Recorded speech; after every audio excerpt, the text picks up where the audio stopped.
vamos a intentar en una horita aproximadamente,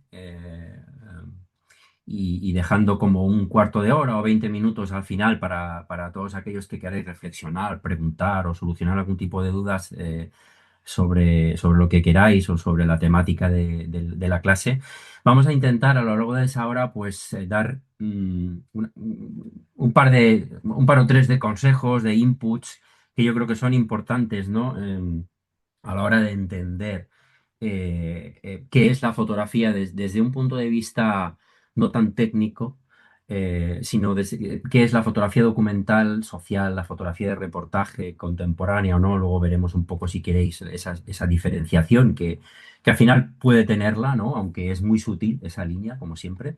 Y lo que vamos a hacer es dar esos dos o tres inputs, eh, que no por básicos, ¿no?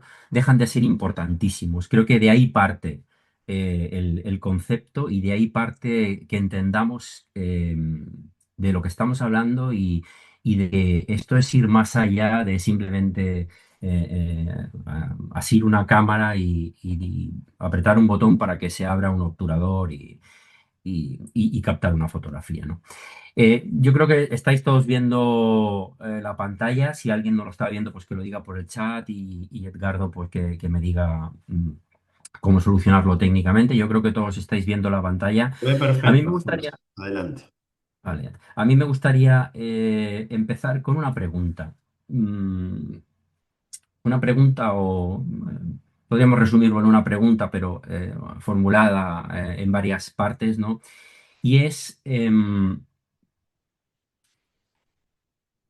yo creo que todos recordáis de alguna manera, ¿no? Algún tipo de historia que os explicaban vuestros abuelos, vuestras madres, vuestros padres, ¿no?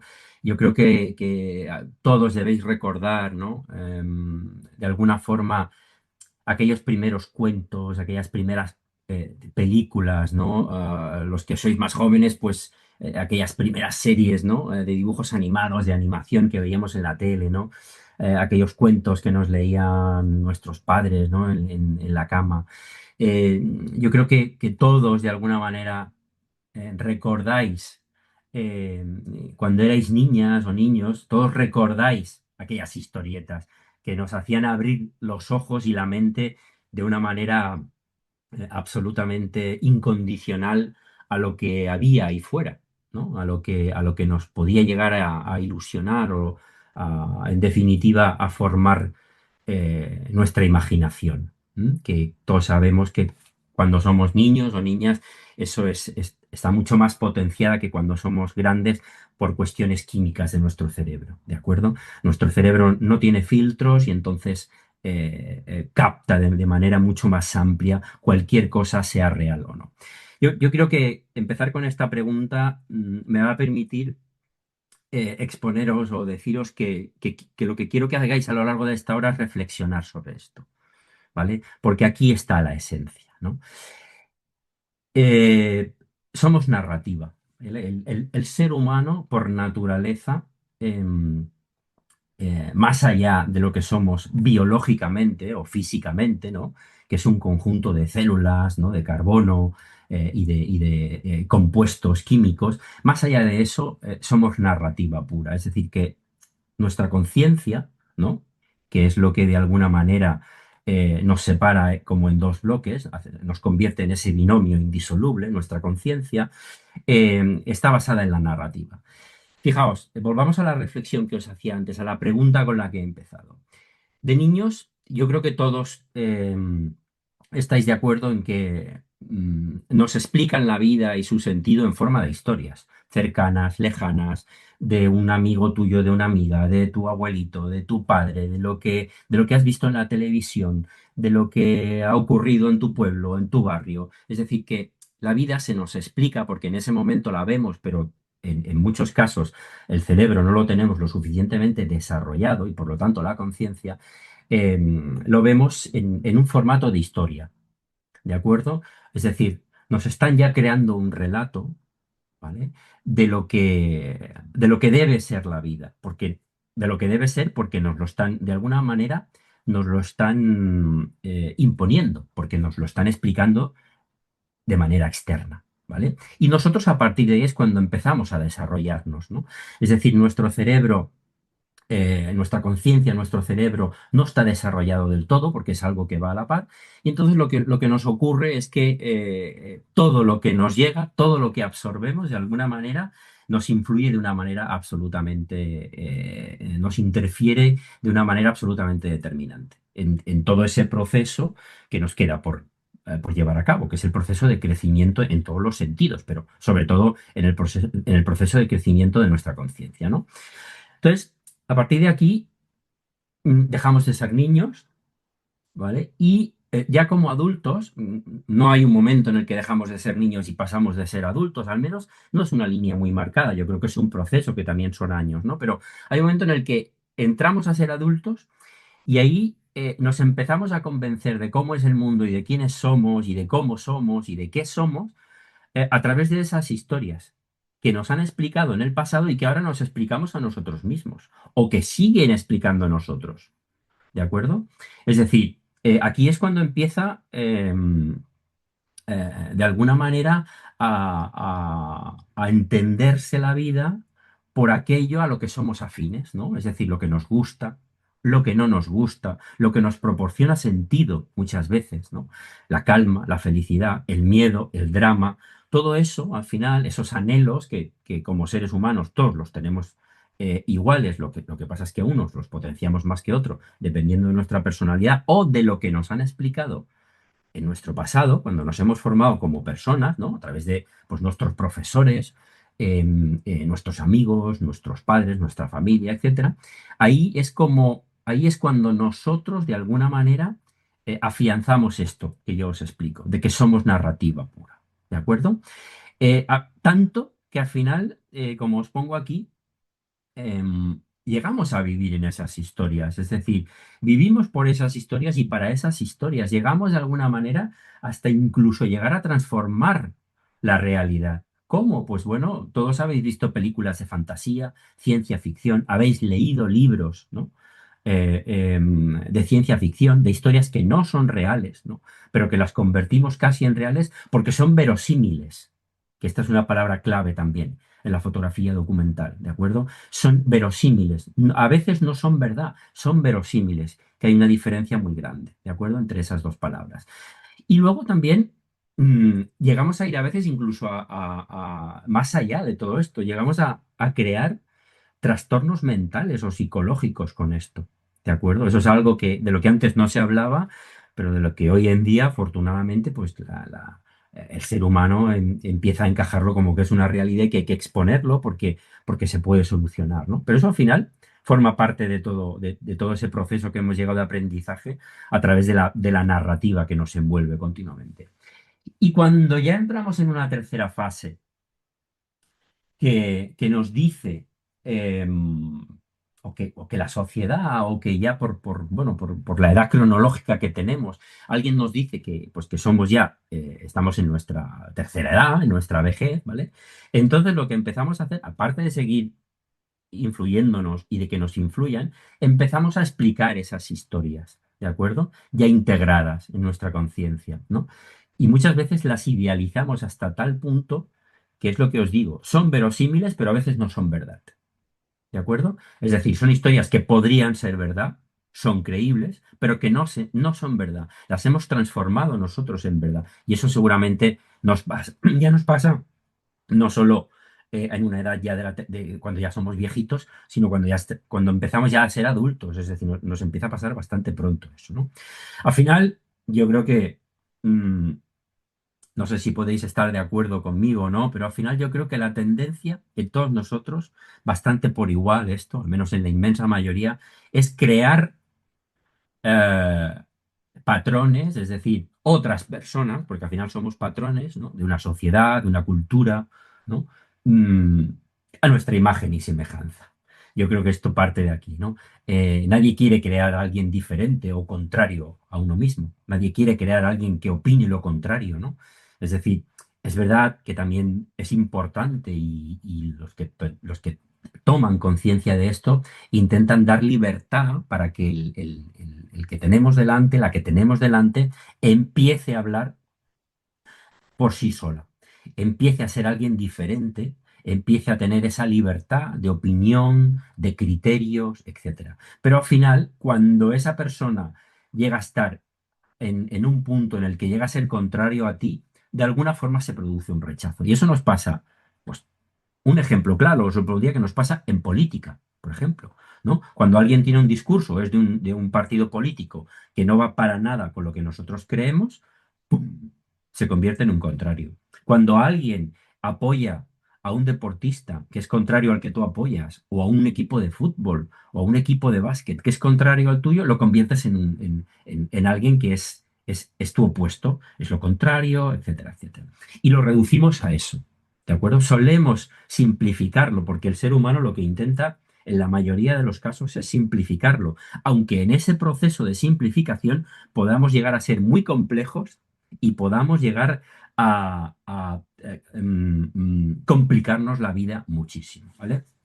Es decir, yo creo que esto yo os lo comentaba para que de alguna forma entendáis que lo que yo voy a decir ahora aquí en los próximos 50 minutos y lo que más tarde vamos a hablar en todo el máster, em, tiene una esencia, parte de una esencia clara, y esa esencia claramente es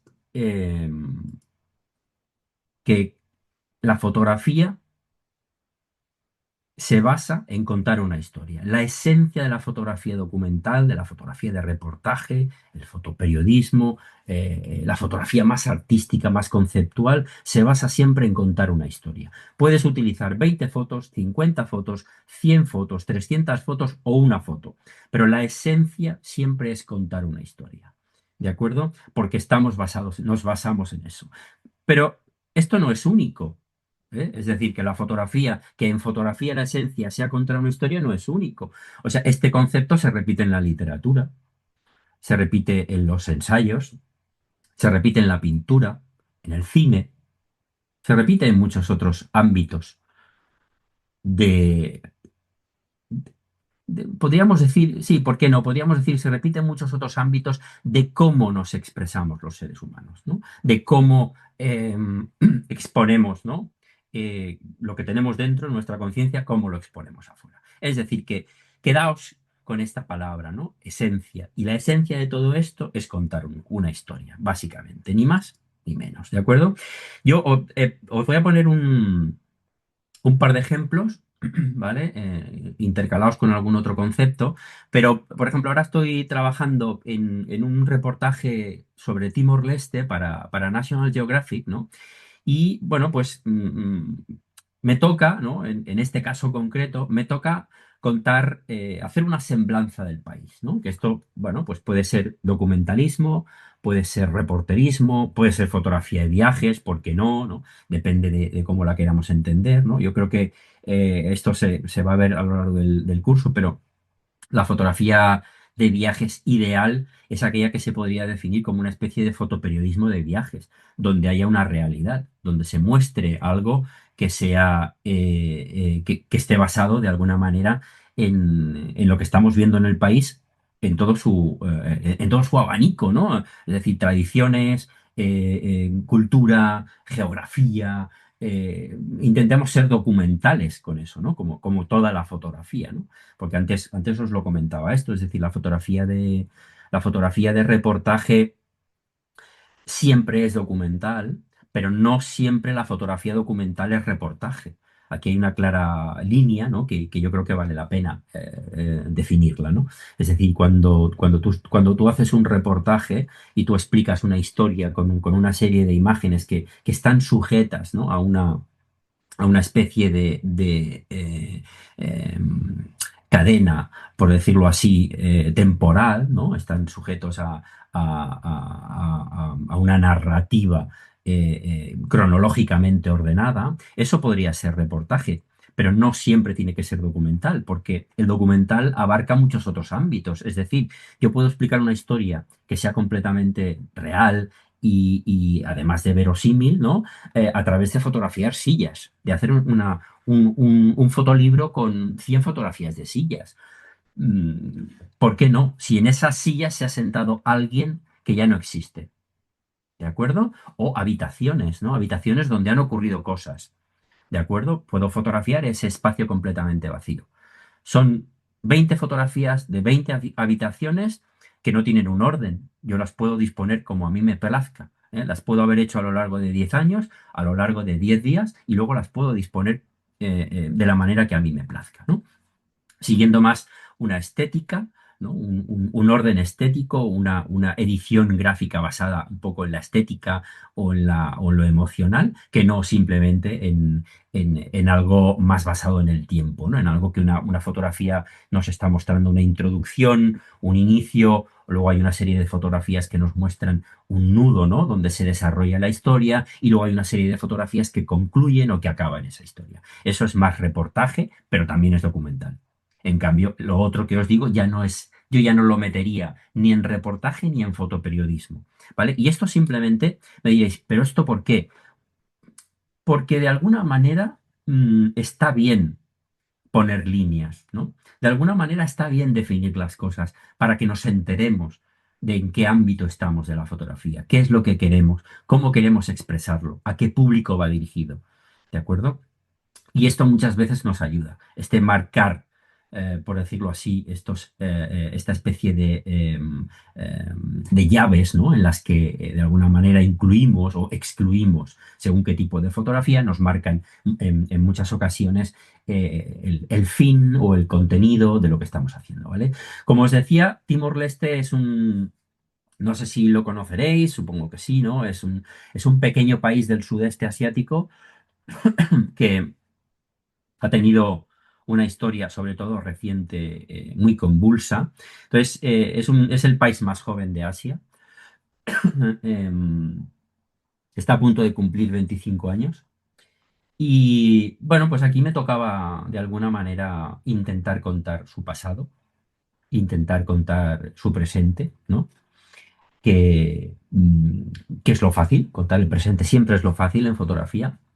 Lo que empieza a ser más complicado es explicar el futuro, porque como supongo que todo el mundo estará de acuerdo, el futuro no existe empíricamente, o sea, es algo que no está por llegar y puede llegar o no, ¿de acuerdo? Por lo tanto, es algo que no podemos definir como que sea algo fehaciente, algo que vaya a ocurrir seguro, ¿de acuerdo? Y el pasado es algo que ya ocurrió, por lo tanto, mostrar algo que ya ocurrió, tenemos que basarnos en en ciertas técnicas o en ciertos formatos de fotografía, ¿no? Es decir, tenemos que fotografiar o representar la huella, el legado de aquellos o de aquello que ocurrió o de aquellos que formaron parte de esa historia, etcétera, ¿no?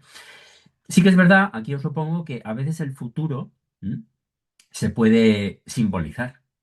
¿De acuerdo? Se puede simbolizar con alguien que hoy en día sea joven, se puede simbolizar con algo que esté en proceso, se puede simbolizar de muchas maneras, ¿vale? Pero se puede simbolizar, no mostrar. ¿Eh?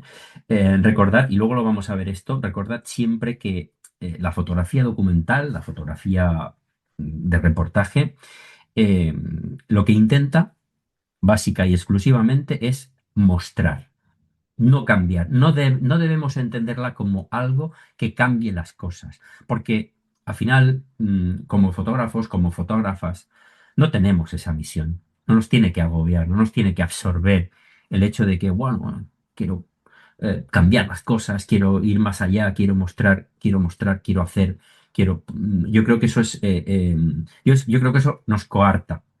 ¿De acuerdo? Nos coarta la manera de mirar y nos coarta un poco la libertad de acción, ¿no? Cuando tenemos una cámara en las manos. Yo creo que tenemos que mostrar.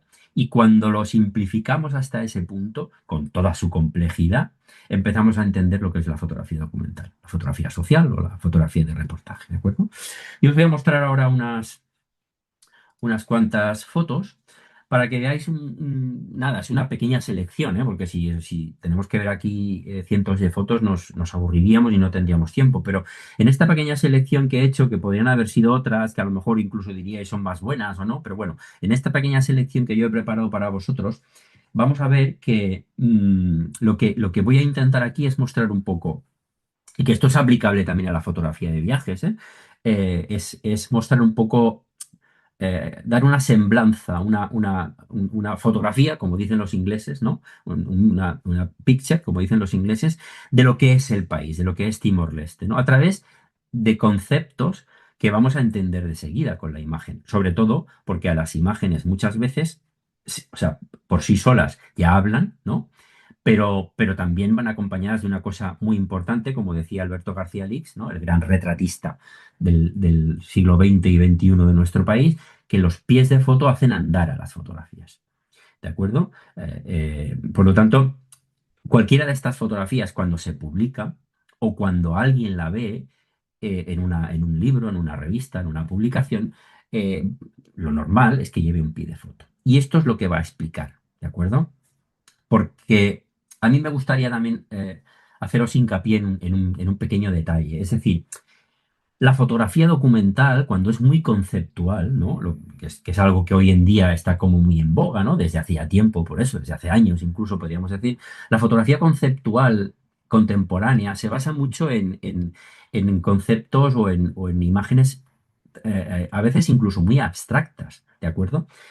Pero alguien me dice algún ejemplo, puede ser que lo haya, pero veréis que no es la tendencia ni es la mayoría, al contrario. Alguien me dice algún ejemplo de fotolibro o algo que no tenga un texto, una introducción, que no tengan pies de foto, ¿no? Ese tipo de fotografía necesita ir acompañada de una guía muchas veces, porque si no nos perderíamos en interpretarla nosotros, a nuestra manera, ¿de acuerdo? En interpretarla mm, de manera que podría llegar a ser equívoca o errónea, no como quiere el fotógrafo, que sí que conoce la historia y es el que nos la está explicando, ¿de acuerdo? Por lo tanto, estas fotografías que ahora vais a ver aquí, cuando se publiquen, no tienen por qué ser estas, ¿eh? Esas fotografías ahora mismo se están revisando por parte del editor asignado para ver cuáles se publican, ¿no? Pero de alguna manera, pues podrían ser alguna de estas, ¿por qué no? ¿No? Aquí vemos, por ejemplo, que si estoy hablando de Timor-Leste, y Timor-Leste es un país del sudeste asiático en el que, bueno, que geográficamente es una isla, ¿no? Bueno, pues aquí empiezo a hablar de que el mar es algo que ha influido muchísimo, ¿vale? En todo, ¿de acuerdo? Es esta inmensidad, esta imagen que estáis viendo aquí, que bueno, que por hablar técnicamente de ella, aunque luego vamos a ver eso de la técnica, ¿no? Hablar técnicamente de ella os diría que, bueno, pues está basado un poco en la regla de los tercios, le vamos a dar 2 tercios al cielo porque el cielo es espectacular, los rayos de sol, etcétera, y la parte inferior, bueno, nos muestra el mar, nos muestra un pescador que va hacia su canoa, etcétera, etcétera, pero no tiene, por las texturas y por la espectacularidad del momento y de la luz, no tiene tanta relevancia en la imagen. Por lo tanto, le vamos a dar 2 tercios a los dos, digamos, vamos a darle protagonismo a los 2 tercios superiores, ¿no? Entonces, aquí vemos que es un país volcado al mar, seguimos con ese concepto, en el que la pesca es algo muy importante. ¿De acuerdo? Entonces, bueno, pues simplemente tenemos que lograr captar en esencia, ¿no? Mm, y como antes decía alguien al inicio de la clase, ¿no? Alguien ha preguntado cómo captar la atmósfera o la esencia. Bueno, pues simplemente hay que estar en el lugar propicio, en el lugar en el que se va a dar esa historia en el momento adecuado. Esto en este tipo de fotografía es fácil, ¿no? Pues fácil, porque tú puedes ir cuando la luz es espectacular, cuando el sol está bajando, cuando el sol está saliendo, ¿no? E intentar captar esta escena que a las 12 del mediodía no tendría apenas ningún tipo de atmósfera, no sería su potencial. Aquí, en cambio, estamos consiguiendo un efecto bastante espectacular, simplemente con un contraluz. Simplemente con un contraluz, que es quizá la técnica más fácil que hay de crear algo verosímil, pero no realista, porque nosotros no vemos así, ¿de acuerdo? Nosotros vemos de otra manera, ¿vale? Pero con la imagen, simplemente exponiendo al fondo, exponiendo las altas luces, con la cámara, perdón, exponiendo las altas luces, vamos a conseguir este tipo de imágenes, que son muy diferentes a lo que vemos y por lo tanto vamos a conseguir que de alguna manera pues, el atractivo esté basado en eso, ¿no? Seguimos. Vamos a ver una escena cotidiana, una escena, vemos un poquito cómo funciona el país, vemos un poquito racialmente cómo son, cómo se muestran, ¿no? Étnicamente, antropológicamente, con la utilización, para este tipo de imágenes, con la utilización de lentes grandes angulares, nos vamos a tener que acercar mucho, por lo tanto el angular lo que nos permite es meternos nosotros en la acción, ¿no? Con estos primeros planos así, y a la vez que luego el espectador se meta, ¿no? Mercado, es un país de mercados, claro, como todo Asia. Es un país de mercados, es un país donde la gente vive de una economía muchas veces de subsistencia, aunque eso también está cambiando, lo vamos a ver en otras imágenes. Bueno, pues aquí vamos viendo de alguna manera, ¿no? Como el país ya se nos está abriendo, ¿no? A nosotros fotográficamente. Este país no lo podemos explicar si no explicamos una de sus tradiciones, costumbres, como queráis llamarles, más impactantes y más fuertes, ¿de acuerdo? Que es las peleas de gallos, ¿no? Es de- es decir, aquí vemos que cuando empiezas a aprender, ¿no? Cuando llegas o antes cuando te documentas, ves que las peleas de gallo tienen una relevancia increíble. ¿Vale? Yo abreviaré para no explicaros aquí todo lo que he podido aprender o todo lo que he podido reportear o investigar sobre las peleas de gallos. Pero em, básicamente el 80 o 90% de la población eh, eh, asiste, las acepta, participa, y luego hay un pequeño tanto por ciento de la población que quizá opina que es algo que está anclado en el pasado, que deberíamos empezar ya a pasar página con respecto a eso, porque es una costumbre sanguinaria, bla, bla, bla, bla, bla, etcétera, ¿no? Aquí pasamos por mostrar, ¿no? Es decir, que si esto es tan importante en la tradición, es tan importante, fijaos que os podría decir que está documentado, yo lo vi, ¿no? Y llegué hasta allí para fotografiarlo, está documentado en pinturas rupestres, las peleas de gallos en esta isla, ¿no? Con lo cual, estamos hablando de que no es una costumbre reciente o moderna, sino que es una costumbre realmente ancestral, ¿no? Y que así se ha mantenido a lo largo de los siglos. Aquí vemos un personaje, este señor tiene nombre, apellidos, ¿no? Con uno de sus gallos de pelea, ¿no?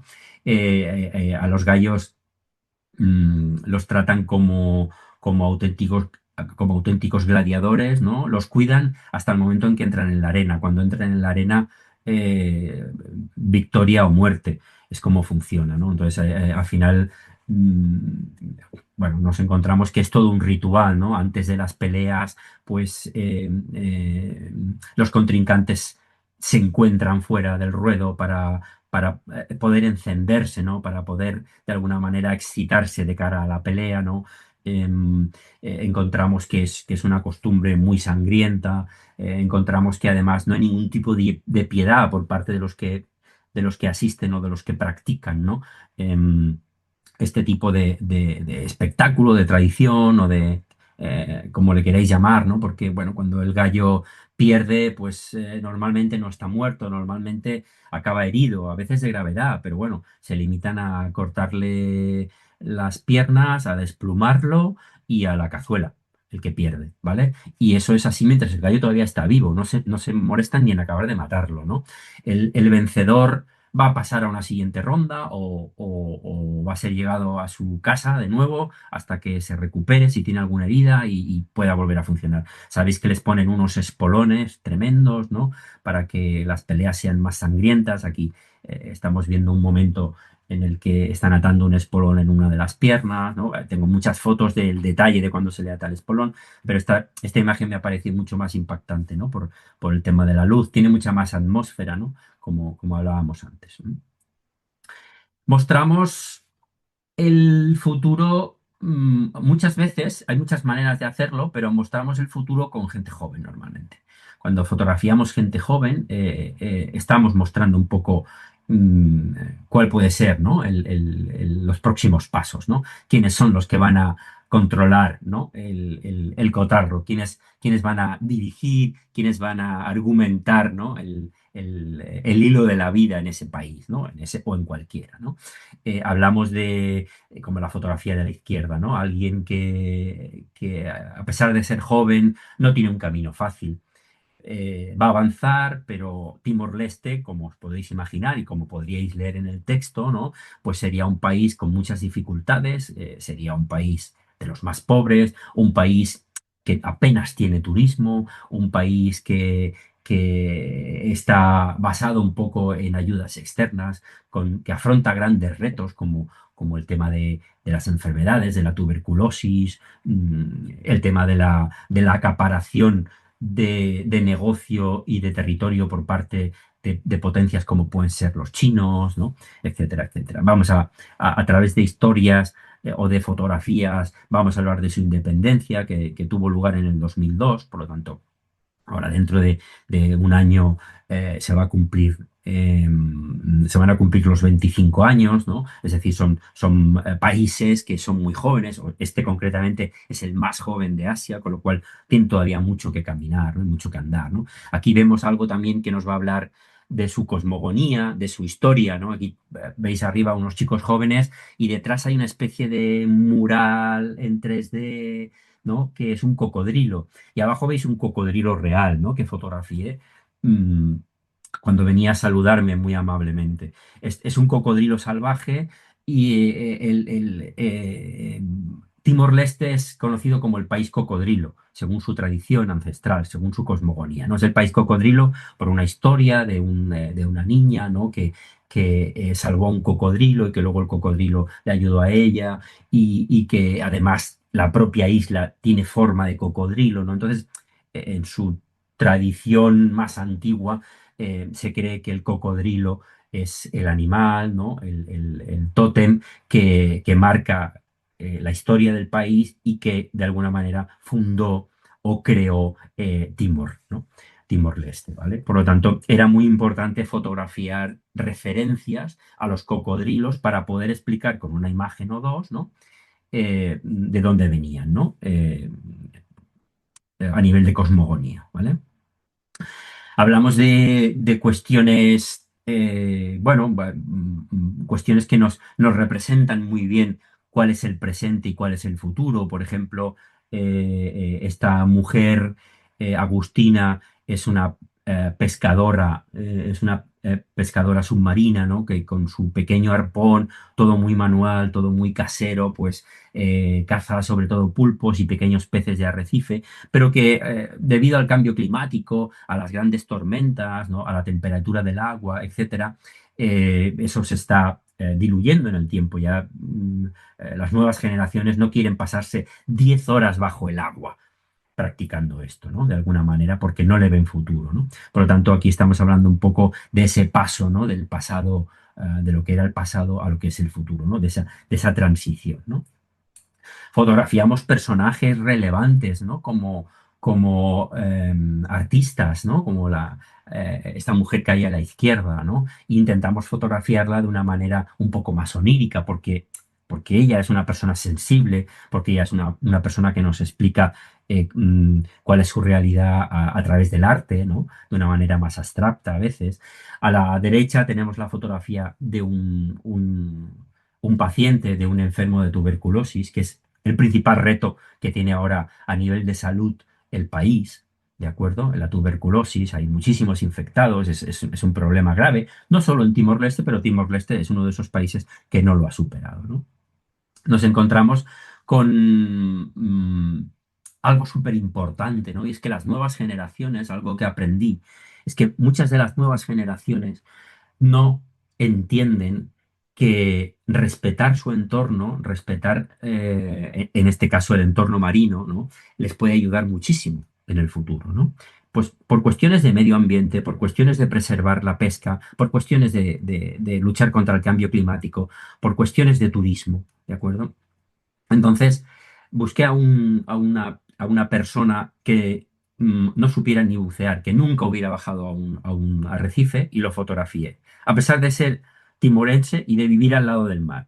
Y luego no podía faltarme, por ejemplo, una entrevista y hablar con el presidente. Este es el presidente de Timor-Leste, el que hay abajo a la derecha, ¿no? Al que también tuve la oportunidad de entrevistar y de fotografiar, ¿no? Entonces, cada uno te explica mm, su historia, ¿no? Cada uno te explica cómo ve y cómo entiende que debería ser su país, sus retos, sus cuestiones en ese sentido más metafísicas de alguna manera, ¿no? Y eso ocurre cuando no solo haces una foto, sino cuando además hablas con esa persona, ¿eh? Es decir, la fotografía documental, el reportaje, está basado primordialmente, según mi criterio, según mi experiencia, en tres cosas, ¿no? Que son el respeto por lo que quieres explicar, por la persona que es el protagonista de tu fotografía o de tu reportaje, eh, la empatía, ¿no? Es decir, te tienes que poner en su lugar, sí o sí, para poder entender y para poder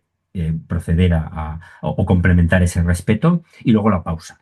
Y aquí vamos a lo que decíamos, ¿no? Es decir, esa pausa es, es absolutamente determinante. Si no tenemos tiempo, ¿vale? Aunque sea, bueno, pues con el chico de arriba puedes tener 2 horas porque no tiene nada que hacer a lo mejor, o sí, pero puedes tener más tiempo. El presidente te concede 1 hora y tienes que darte prisa, pero bueno, hay que exprimir esa hora. Hay que hablar, también hay que empatizar con él, también hay que ir un poco más allá, ¿no? Y aquí ya entramos en cuestiones de periodismo, pero que, bueno, que cuando, por ejemplo, en la fotografía de viajes, ¿no?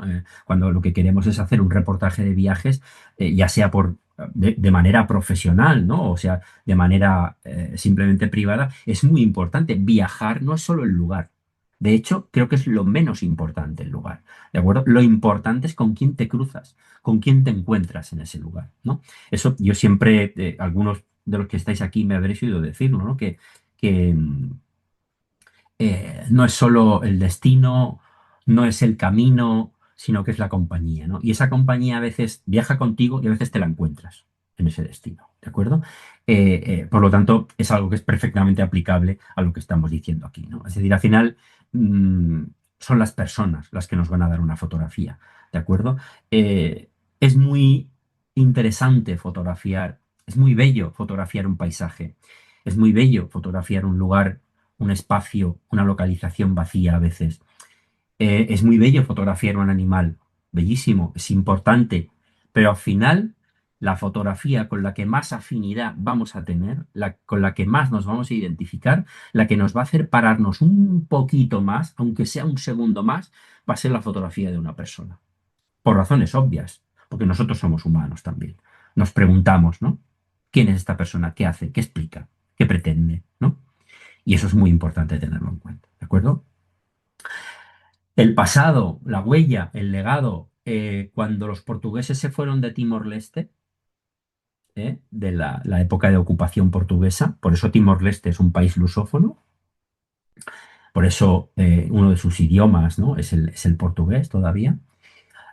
Cuando se fueron, llegó Indonesia. Indonesia ocupó la isla. De hecho, la isla está dividida en dos. La mitad pertenece a Indonesia y la otra mitad es un país independiente, que es Timor-Leste. Y cuando llegaron a la isla, con la ocupación, empezó la barbarie. ¿De acuerdo? Celdas de castigo, centros de internamiento, masacres. Bueno, pues lo que todos sabemos que ocurre, no me voy a extender cuando hay una ocupación de este tipo. Y con esto no nos tenemos que ir solo al pasado. Todos somos conscientes de que eso también está ocurriendo hoy en día. ¿De acuerdo? Por ejemplo, en Palestina, en Birmania, en muchos otros lugares. ¿De acuerdo? Y aquí lo que me tocó de alguna manera fue fotografiar unas celdas de castigo donde se producían pues torturas de todo tipo, ¿no? Con mujeres, con hombres, etcétera. Es un lugar que ahora obviamente es un lugar que se puede visitar, ¿no? Y la manera que tuve de representarlo es, bueno, vi esta imagen, ¿no? Con una especie de mural que había en el fondo, con las paredes, con una textura muy demacrada, con una luz muy fría, muy, muy ambigua, muy desagradable, ¿no? Que no aportaba nada. Y eso precisamente es lo que le da atmósfera a esta imagen. ¿De acuerdo? Es un país absolutamente revolucionario por lo que nos muestra su historia, obviamente. Es un país que, bueno, pues con este mural, ¿no? del Che, pues encontré, ¿no? que que era una buena manera de representarlo, ¿no? Y así lo hice, ¿no? Entonces, esto es un poco la selección que os he hecho de la historia que en breve, no sé si en un par de meses o así, se va a publicar en National Geographic. Y bueno, pues nadie las ha visto estas fotos, sois los primeros y las primeras que las están viendo. Y no sé si se van a publicar estas fotos o no, algunas sí, otras no.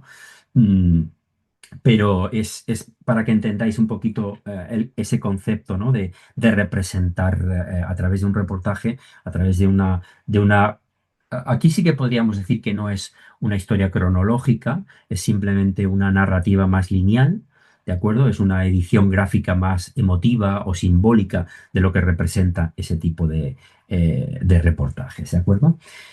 Em, Vamos a continuar un poquito con los conceptos que quería mostraros hoy.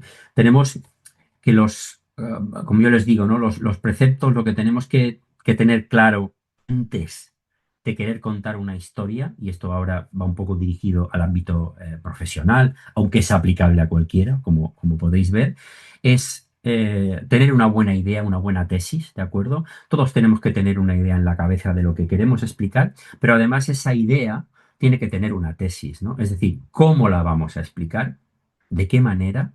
¿Cuáles van a ser nuestros protagonistas? La idea es algo general, la idea es un tema general, ¿no? Pero luego tenemos que tener claro cómo explicarla. Y eso es la tesis. Y deberíamos tenerlas, todos y todas como fotógrafos deberíamos tenerla muy claro en nuestra cabeza, ¿no? Y luego de aquí, digamos que partirían tres brazos más que podrían ser que esa historia tuviera una posibilidad real de realización, ¿no? Es decir, que fuera accesible, que pudiéramos tener el presupuesto para llevarla a cabo, ¿no? Obviamente, todo esto lo vamos a hablar en profundidad a lo largo del curso. Y luego, pues, la posibilidad real de publicación o de difusión de eso, ¿no? Es decir, si todo el mundo hacemos fotos para enseñarlas, ¿no? Los que somos profesionales queremos que las vea la gente, porque para eso lo hacemos. Y los que somos privados lo hacemos por hobby o por una inquietud personal, porque narramos simplemente lo que vemos, ¿no? Al final es probable que lo acabemos enseñando. Muy importante, a veces incluso acabamos enseñándolo a nosotros mismos una y otra vez, ¿de acuerdo? Vamos a reiterar esa visión, ¿vale? Para perpetuar ese recuerdo, para afianzar ese recuerdo en nuestra mente, para que no se vaya. Al final, el hecho fotográfico es la manifestación, una de las manifestaciones más claras que hay de la memoria, ¿vale? Porque jugamos con muchas cosas de una manera muy real. También lo es el escribir, por ejemplo. Pero en la escritura, ¿vale? Se nos pierden aspectos, no digo que sea inferior, ni mucho menos, es mucho más complejo la escritura que la fotografía, pero en la escritura se nos pierden conceptos muy importantes, ¿vale? Como por ejemplo ciertas sensaciones que nos vienen dadas por la atmósfera, por los gestos, por las expresiones, por los colores.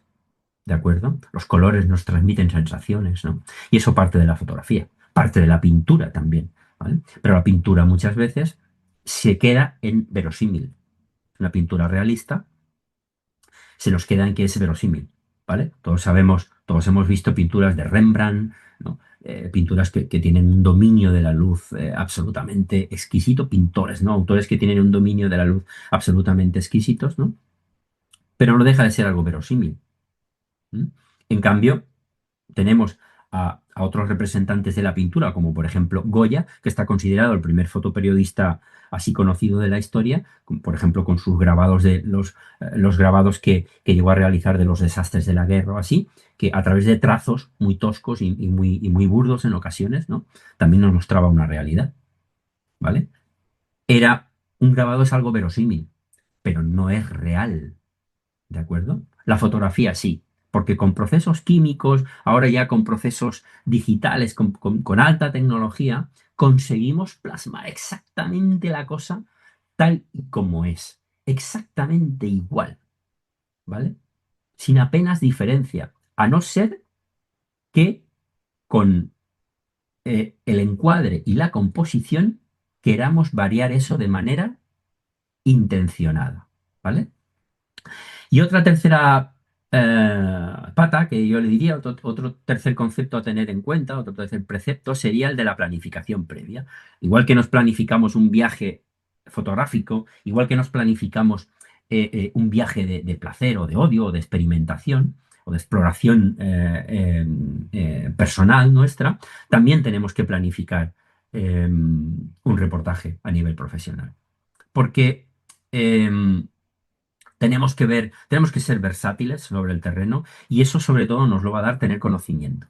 Haber planificado de alguna manera qué es lo que nos vamos a encontrar, cómo, ¿de acuerdo? ¿Qué hacer, qué no hacer, qué no podemos perdernos para que nuestra historia tenga éxito, ¿no? Para que la esencia de nuestra fotografía sea que hemos conseguido narrar algo, sea tener un relato realmente potente de eso. Y esto pasa por planificarlo, si no, si llegamos allí y no sabemos ni dónde ir, si yo no hubiera sabido que el cocodrilo es una parte básica, primordial de la tradición cosmogónica de los timorenses, pues a lo mejor no lo hubiera fotografiado.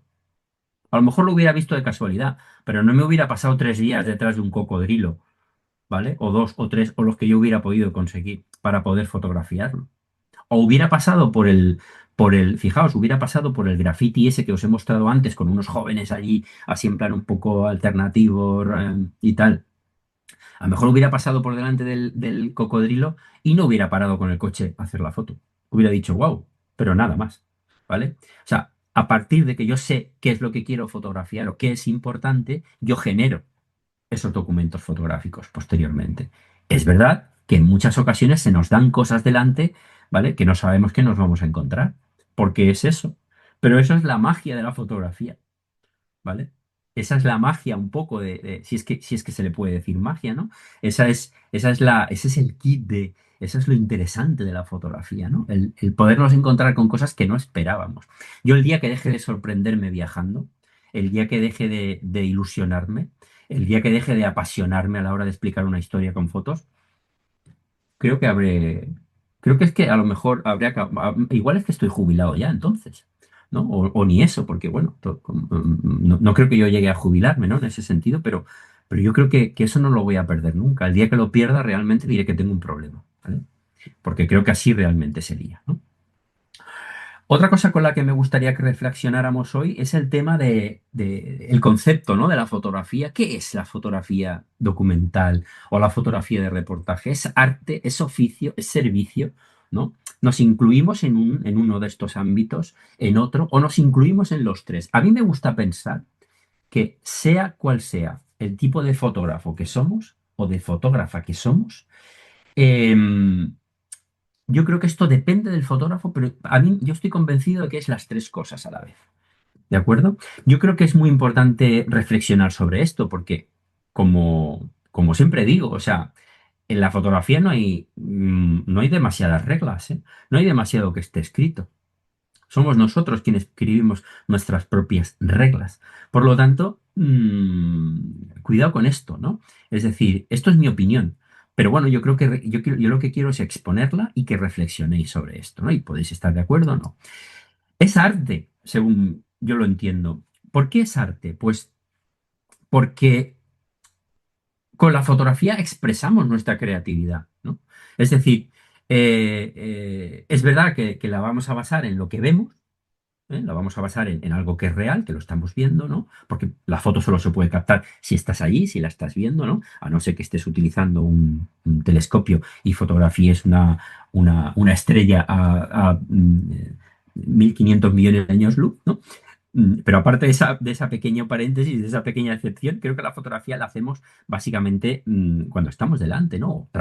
Bueno, cámaras trampa, ¿no? En el caso de la fauna, ¿no? Pero bueno, ya veis que no estamos hablando de eso, ¿no? Yo creo que representamos sentimientos, sensaciones, emociones, igual, ¿vale? Deseos, ¿no?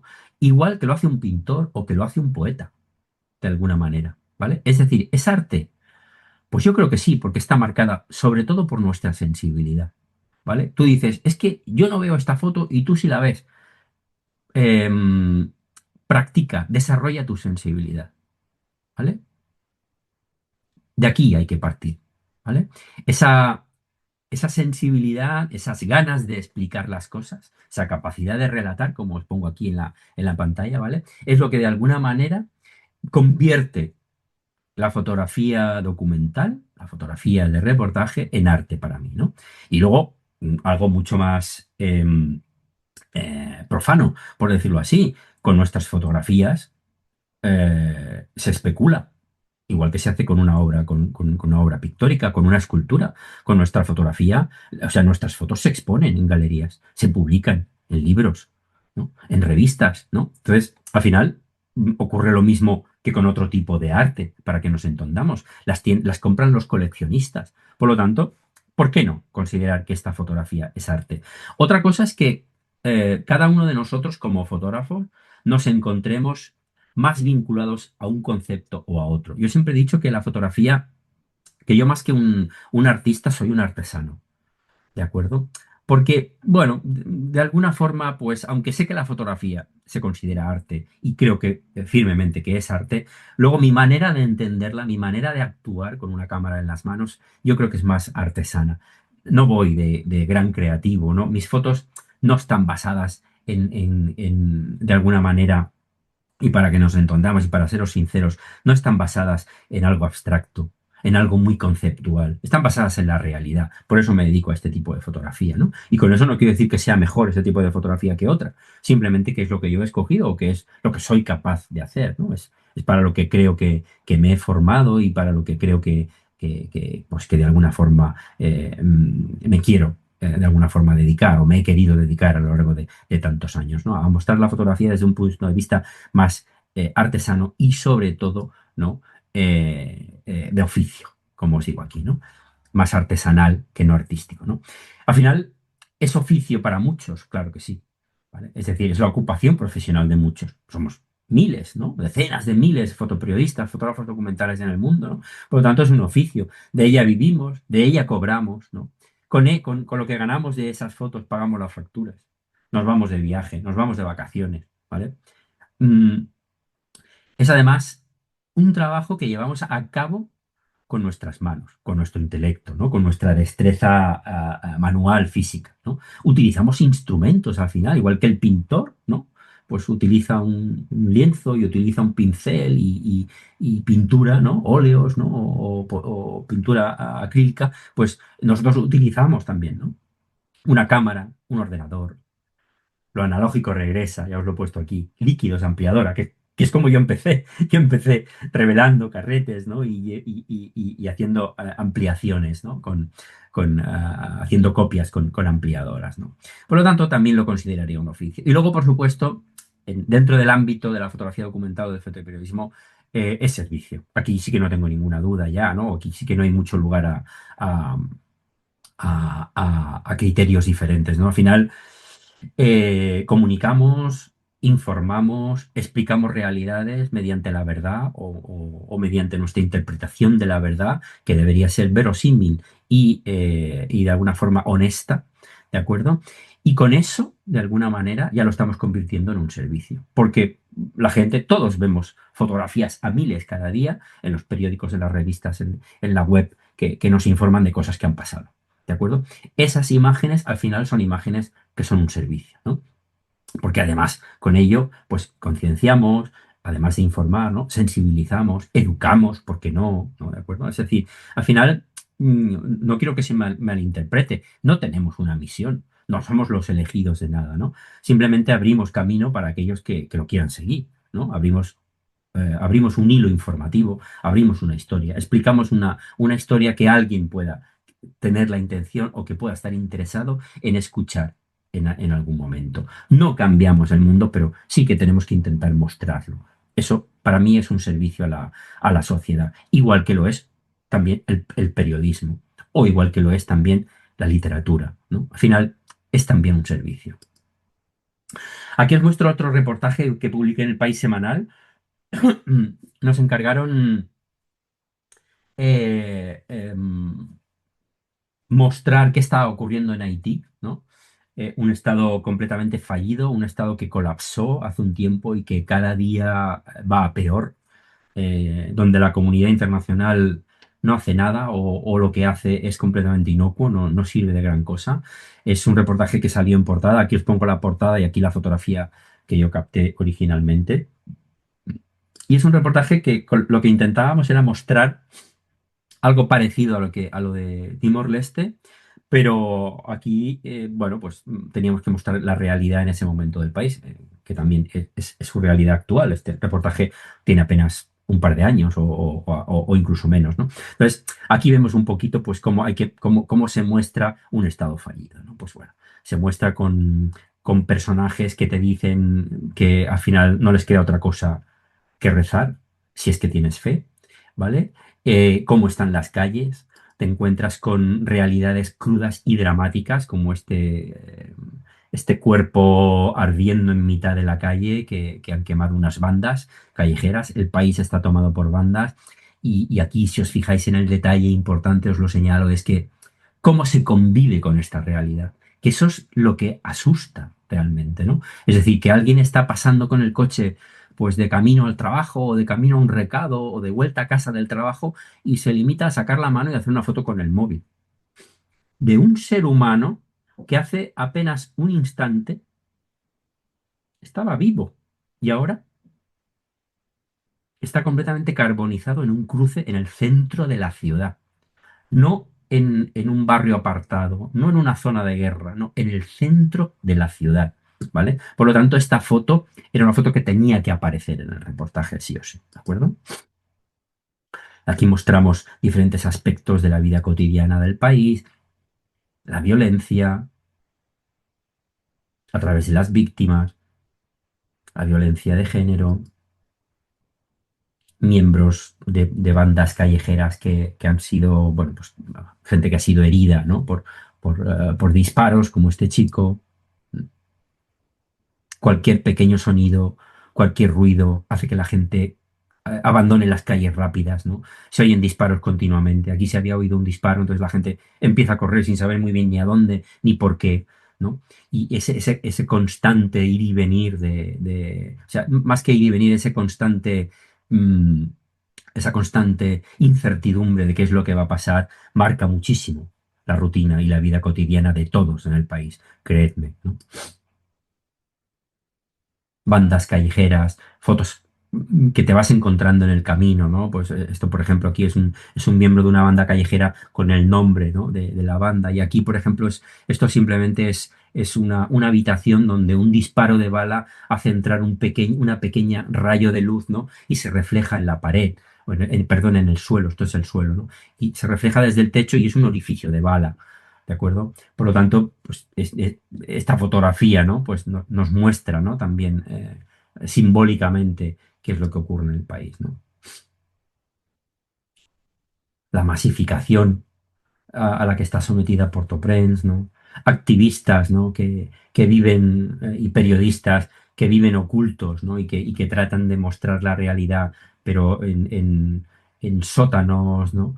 Sin luz, sin apenas conexión con el exterior pues para salvaguardar su seguridad, ¿no? De alguna manera. En lo que se han convertido, ¿no? Los líderes de las bandas callejeras, ¿no? Como los representan con grafitis, ¿no? Pensad que uno de los principales, no sé si lo habréis oído, pero no sé si estáis al caso de lo que ocurre en Haití, pero uno de los principales jefes de bandas callejeras le llaman barbecue y os podéis imaginar por qué le llaman barbecue, creo yo, ¿verdad? Quema a sus enemigos.